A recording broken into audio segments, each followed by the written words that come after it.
औज़ु बिल्लाहि समिअल अलीम मिनश शैतानिर रजीम मिन हमज़िही व नफ़्ख़िही व नफ़्सी। सूरह बकरह की आयत नंबर 165 से लेकर 167 तक अल्लाह रब्बुल आलमीन का इरशाद गिरामी है। और बाज़ लोग ऐसे हैं जो अल्लाह के अलावा दूसरों को अल्लाह का शरीक बनाते हैं, यानी उनसे ऐसी मोहब्बत करते हैं जैसी मोहब्बत अल्लाह से करनी चाहिए। हालांकि ईमान वालों को तो सबसे ज़्यादा मोहब्बत अल्लाह तबारक व ताला से होनी चाहिए। और अगर यह जालिम लोग जो बात अजाब के वक्त देखेंगे अभी देख लेते तो उन्हें मालूम हो जाता कि बेशक तमाम कुव्वतों का मालिक सिर्फ अल्लाह है, और यह कि बेशक अल्लाह बहुत सख्त अजाब देने वाला है। और ऐ लोगों, उस वक्त का तस्वुर करो जब मतबू अपने ताबईन से बेजारी का इजहार करेंगे। वह ऐसा वक्त होगा कि सब अजाब का मुशाहिदा कर रहे होंगे और उनके आपस के तमाम ताल्लुकात मुनक़ता हो जाएंगे। उस वक्त उनके ताबईन हसरत से कहेंगे कि अगर एक मर्तबा और हम दुनिया में चले जाएं तो हम उनसे इसी तरह बेजार होंगे जिस तरह आज यह हमसे बेजारी का इजहार कर रहे हैं। अलगर्ज इस तरह अल्लाह उनको उनके आमाल बाइस हसरत व नदामत बनाकर दिखाएगा। वह दोज़ख में डाल दिए जाएंगे, वह फिर उसमें से निकल न सकेंगे। मोमिनीन को सबसे ज़्यादा मोहब्बत अल्लाह जुल जलाल वल इकराम से होनी चाहिए। वह शख्स मोमिन कैसे हो सकता है जो किसी दूसरे से अल्लाह तबारक व ताला के बराबर मोहब्बत करे या किसी दूसरे से ऐसी मोहब्बत करे जैसी मोहब्बत अल्लाह तबारक व ताला से करनी चाहिए। किसी दूसरे से अल्लाह तबारक व ताला के बराबर मोहब्बत करना गोया उसको शरीक फिल मोहब्बत बनाना है।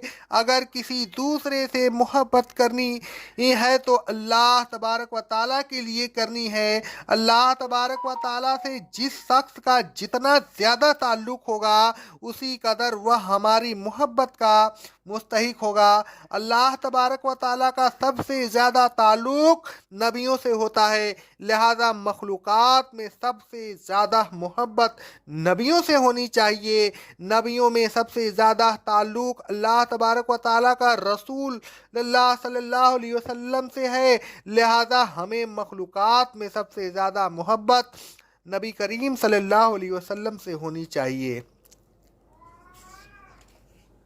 अल्लाह रब्बुल आलमीन फरमाता है सूरह तौबा की आयत नंबर 24 में, अय रसूल सल्लल्लाहु अलैहि वसल्लम कह दीजिए, तुम्हारे बाप, तुम्हारे बेटे, तुम्हारे भाई, तुम्हारी बीवियां, तुम्हारे रिश्तेदार, तुम्हारे माल जिन्हें तुमने कमाया है, तुम्हारी तिजारत जिसके मंदा होने से तुम डरते रहते हो, और तुम्हारे पसंदीदा मकानात, अगर तुमको अल्लाह उसके रसूल सल्लल्लाहु अलैहि वसल्लम और अल्लाह के रास्ता में जिहाद करने से ज़्यादा महबूब है तो फिर इंतज़ार करो यहाँ तक कि अल्लाह अपना हुक्म अज़ाब सादिर फरमाए। और यह अच्छी तरह समझ लो कि अल्लाह ऐसे फासिक लोगों को सीधे रास्ता पर चलाकर मंजिल मकसूद तक नहीं पहुंचाता, यानी ऐसे लोग जो अल्लाह तबारक व ताला, रसूल सल्लल्लाहु अलैहि वसल्लम और जहाद फ़ी सबीलिल्लाह के मुकाबला में दूसरे लोगों या चीज़ों को ज़्यादा अजीज़ रखते हो हैं, वह हिदायत याब नहीं होते। वह मंजिल मकसूद तक पहुँचने से पहले ही सीधे रास्ता से भटक जाते हैं। नबी करीम सल्लल्लाहु अलैहि वसल्लम फरमाते हैं, सही बुखारी और सही मुस्लिम की हदीस है, तीन बातें जिस शख्स में होंगी उसने ईमान की मिठास पाली। पहला, उसे अल्लाह और उसका रसूल उनके मासवा से ज़्यादा महबूब हो। जब वह दूसरा जब वह किसी बंदे से मोहब्बत करे तो बस सिर्फ अल्लाह के लिए मोहब्बत करे। और तीसरा, जब उसे अल्लाह कुफ्र से निजात दे दे तो फिर वह कुफ्र में वापस जाने को इतना बुरा समझे जितना आग में गिराए जाने को। इस हदीस से मालूम हुआ कि सबसे ज़्यादा मोहब्बत अल्लाह तबारक व ताला और उसके रसूल सल्लल्लाहु अलैहि वसल्लम से करनी चाहिए, और यह कि अगर किसी दूसरे से मोहब्बत करनी हो तो अल्लाह तबारक व ताला को बुनियाद बनाए। अगर गुमान गालिब है कि वह अल्लाह तबारक व ताला का बरगजीदा बंदा है तो उससे अल्लाह के लिए मोहब्बत करे। अगर उस बंदे का अल्लाह तबारक व ताला से कोई ताल्लुक नहीं है तो उससे मोहब्बत ना करे और कुफ्र में वापस लौटने को बहुत बुरा समझे। जिस शख्स में यह बातें पाई जाएं उसी का ईमान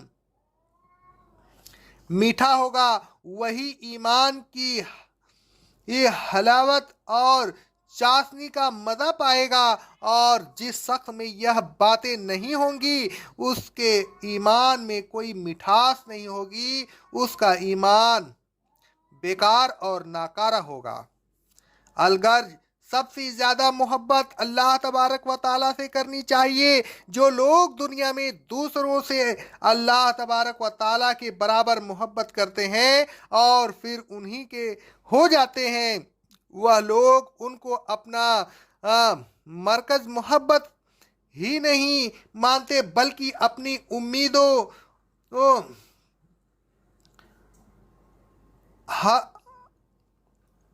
उम्मीदों महरादों मुरादों और नजर नियाज का मावा भी उन्हीं को समझने लगते हैं। वह शिर्क फिल मोहब्बत के साथ दूसरे अक़साम के शिर्क भी करने लगते हैं। उन्हें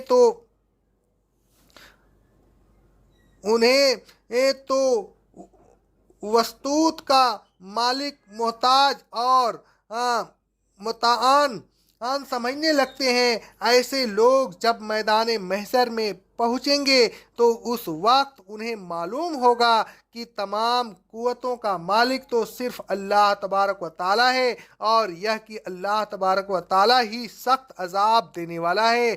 अल्लाह तबारक व ताला फरमाता है कि अगर क़यामत का वह मंजर यह लोग अभी दुनिया में देख लेते तो कितना अच्छा होता।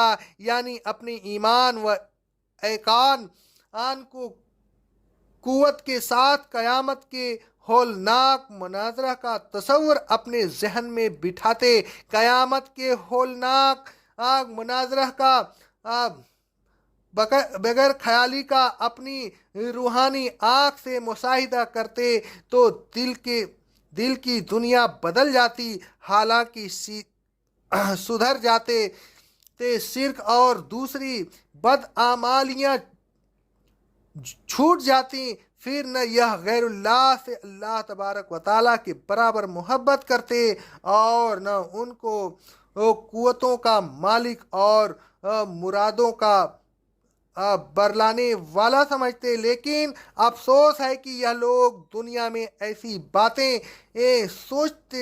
सोचने भी नहीं। उनके मतबूइन और उनके पीरों ने उन्हें गुमराह कर रखा है। यही पीर व मुर्शिद मैदान महशर में अपने उन मुरीदों